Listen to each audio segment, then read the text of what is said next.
Hello guys, andito ako ngayon sa Banay-Banay, Amadeo, Cavite. So dito po, may available po tayo ditong 500 tsaka 700 square meter.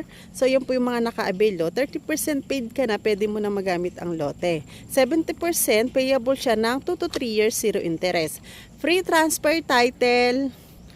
At titulado po tong property na to. Nakita nyo, plat na plat yung lote. So, 10,000 reservation fee. Pagkas po ito is ay magiging 3.8 po ang per square meter niya. So, ayan po yung ating farm lot dito sa Banay-Banay, Amadeo, Cavite. So, ito po ay malapit sa Crisanto Avenue. Bali po ito ay nasa 2 minutes lang po siya from Crisanto Avenue at 1 minute po from Amadeo Indang Road. So ganyan po siya, napaka-access